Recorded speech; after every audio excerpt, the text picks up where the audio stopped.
make a game like Garden 2 in Roblox Studio.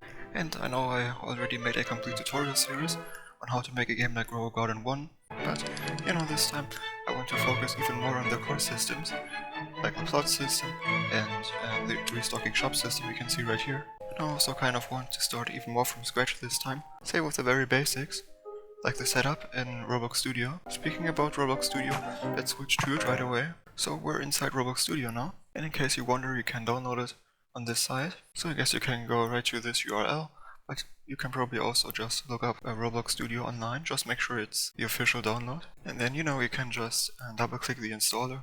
And like with other installers, I think you don't even have to make any checkboxes like whether to create a shortcut or whatever. And then it should open up Roblox Studio right away. So after you log in, what we essentially want to do is click right here on the top left where it says new experience. So this is our new experience now, where in the next episode we want to build our Garden 2 like map. And for now we only got this default spawn location and the base plate. For you some of those windows like the toolbox might not show up by default, but that's not an issue at all. You can just enable and disable those up here. And then let's move on to some basic settings I think we want to set up right away, so we don't have to bother next time we meet. Let's go to File and Experience Settings right here. And now, like it says, we have to save this to Roblox, like their backend or I guess front end. So let's do so by clicking here or I think pressing Ctrl and S. We can give it a new name, like so, and you can also add a description, which will be used to display on the public page once you publish it. Here you can set this to a group of yours, if applicable, so you can manage your collaborators through roles instead of inviting them manually if you prefer, and also cross-use assets or animations. You can also set this to just computer for now if you like. Disable, I think this is the real-life team editing and data sharing, which should be completely optional in the first place.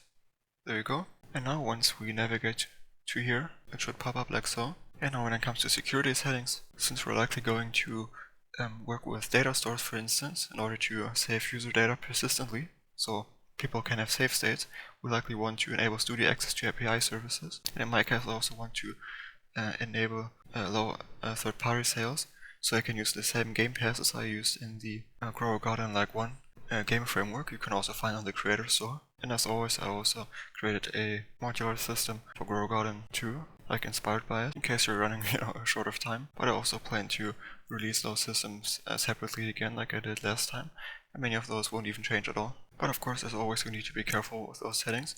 For instance, one thing you likely want to keep disabled for now is allow HTTP requests, since sometimes when and make sure to save.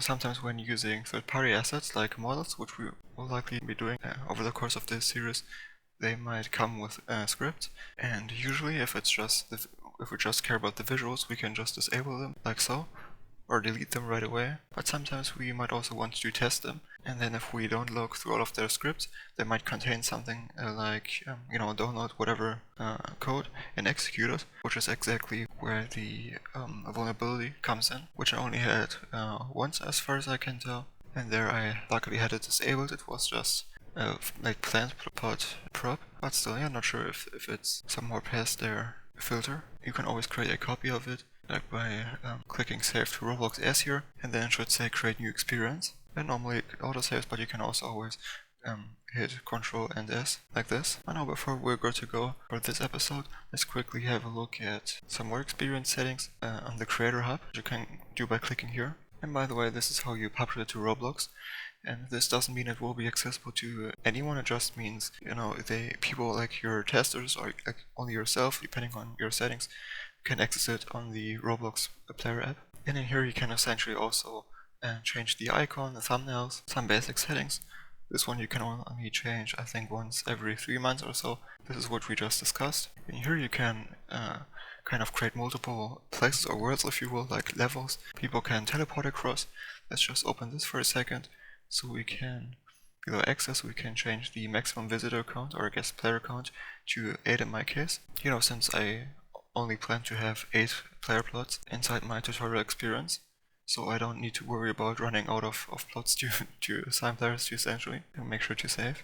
Whenever you want to publish, I'm probably gonna make a separate video for that as too, but you also have to quickly click through this questionnaire, where most of it is just simple questions like this. Not sure if I had you, but for the demo you can also find on Roblox, I think I set this to yes, and then sometimes an additional one like this pops up. And then after you clicked through all of those 17, I think it should say submit here, but it currently like auto completes right away. Here's some analytics. This is where you can add developer products, those things people can purchase recurrently, like that aren't saved to their inventory. For instance, the grow all product, which they can purchase over and over again. Passes, it's the other way around. This is where you can add your premium game pass, so they only have to purchase it once, and then it's essentially part of their inventory, or they, saved below their account in some way, so they can keep it across numerous game instances. And this is also why I,